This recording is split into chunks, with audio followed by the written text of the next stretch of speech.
তৌহিদ আফ্রিদি বাংলাদেশে গেল বেশ কয়েক বছরে সোশ্যাল মিডিয়া বা স্ট্রিমিং প্ল্যাটফর্ম আসার পরে যে কয়েকজন কন্টেন্ট ক্রিয়েটার সারা বাংলাদেশ পরিচিত, তাদের মধ্যে তৌহিদ আফ্রিদি একজন।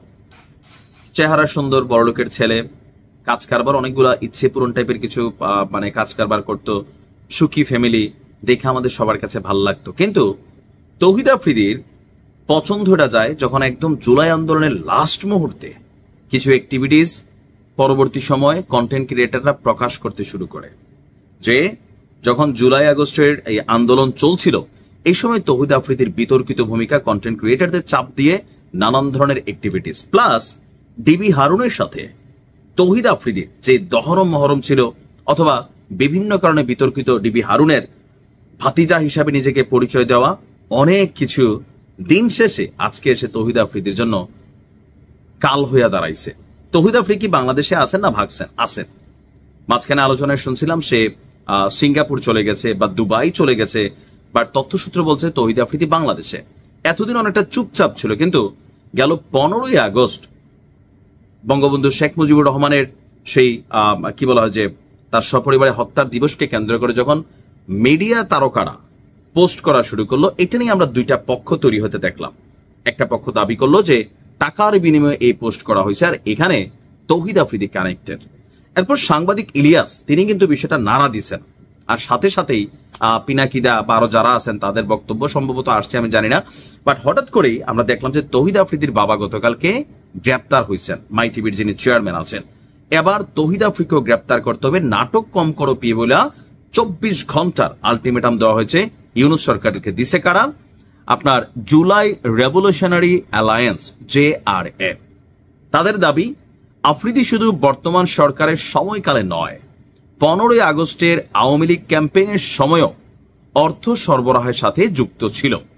তো কিভাবে যুক্ত ছিল? তাদের কাছে ট্রানজাকশনের কোনো হিস্ট্রি আছে অথবা কোনো ডেটা আছে নাকি না একজন বলল আসলে করলো? তবে যিনি বললেন তিনি তো আবার সাধারণ বলার লোক না। সাংবাদিক ইলিয়াস যখন বলেন তখন 75% বা 80% ক্ষেত্রেই সঠিক তথ্যই থাকে, 20% মাঝে মাঝে হয় এদিক সেদিক।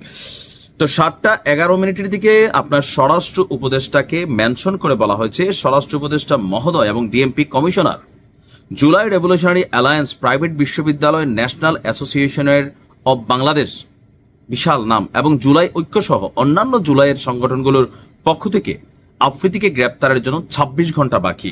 26 আফ্রিদি বাংলাদেশে আছে, এই ছবিটি গতকালের। কোনো নাটক চলবে না, সোজা সাপটা গ্রেপ্তার করতে হবে। গ্রেপ্তারের এই যে আলটিমেটাম, এই যে বিভিন্ন সংগঠন তৈরি হচ্ছে, জুলাই বা বৈষম্য, বিভিন্ন নামে বেনামে প্রচুর সংগঠন, 5 জন মিলেও করতেছে, 50 জন মিলেও করতেছে, কোনোটা ইফেক্টিভ, কোনোটা হচ্ছে ধান্দাবাজি, নানান ঘটনা কিন্তু জড়িত আছে, প্লাস মাইনাস এগুলো আমরা দেখছি। তো এই সংগঠনটা যে এই যে এত বড় কি বলা হয় যে আলটিমেটাম দিয়ে রাখছে, সরকার কি করতেছে? সরকার বা আইন শৃঙ্খলা বাহিনী এগুলো নিয়ে প্রতিক্রিয়া দেখায় নাই। তবে ইতিমধ্যে তৌহিদ আফ্রিদির বাবা মাই টিভির চেয়ারম্যান নাসিরউদ্দিন সাথীকে গ্রেপ্তার করেছে ঢাকা মহানগর গোয়েন্দা পুলিশ। তার বিরুদ্ধে যে অভিযোগ, বৈষম্য বিরোধী আন্দোলনে যাত্রাবাড়ি থানায় তার বিরুদ্ধে একটা হত্যা মামলা দায়ের করা হয়েছে।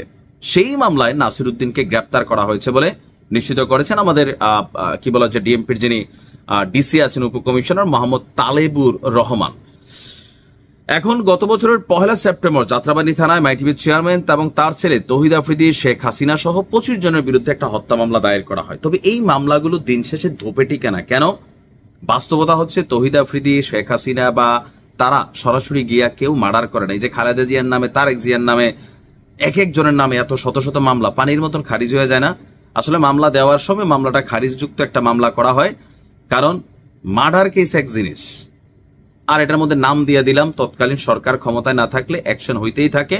আবার সরকার ক্ষমতায় আসার আগেই এক সরকার পড়ার সাথে সাথেই দেখবেন প্রশাসনে তোলপাড় শুরু হয়, মামলা পানির মতন শরীর থেকে ঝরতে থাকে। এই মামলাগুলো আসলে দিন শেষে ধোপে টিকে না। মামলাগুলো হওয়া উচিত যেটা যৌক্তিক, একজন লোক যেটা অন্যায় করছে, তৌহিদ আফ্রিদি যে অন্যায় করছে তার বিরুদ্ধে ওই বিষয়ে একটি স্পেসিফিক হয়তো মামলা হইতে পারতো, কিন্তু মার্ডার কেসের মামলাতে এই যে তৌহিদ আফ্রিদির এটা প্রমাণিত করার সুযোগ হবে। তৌহিদ আফ্রিদি দাও নিয়া বা ইয়া নিয়া, বল্লম নিয়া বা বন্দুক নিয়ে গিয়ে গুলি করছে, এরকম ঘটনাকে আসলে প্রমাণ করার সুযোগ থাকবে? বা তার বাবাও মার্ডার করছে, হয়তো তিনি পেছন থেকে কোনো ভূমিকা রাখছেন কিনা এখন এই দেশে তো এই মুহূর্তে সরকারই বলতেছে ভাই মামলা বাণিজ্য চলতেছে, অনেক ভুয়া মামলা তৈরি হচ্ছে। আমরা সে আশ্চর্য লাগে কি মাঝে মাঝে দেখবেন যে রাজনৈতিক মামলাগুলোর ধরন এটা হয়, ওই কোথায় ককটেল ফাটাইছে, কোথায় পুকুরে মাছ চুরি হয়েছে, কোথায় টিন চুরি হয়েছে, ওই রিলিফের মাল চুরি হয়েছে, খালেদা জেরে দেন না এতিমখানার 2 কোটি টাকা দিয়া, মানে পুরো সিস্টেম কাজ করা শুরু করে। তবে এই মামলাগুলো দেখেন কত দ্রুত আবার ঝইরা যায়। তো পরিস্থিতি এখন যেটা পাকাইছে, তৌহিদ আফ্রিদি সম্ভবত গ্রেপ্তার হবেন, সম্ভবত। এখন সে এর মাঝখানে যদি দেশ ছেড়ে চলে যায়, এটা আরেকটা হইতে পারে, কারণ এই সরকারের মেয়াদ আর খুব বেশি দিন নাই। তো যাই হোক, দেখা যাক তৌহিদ আফ্রিদির কপালে কি আছে। ভালো থাকুন।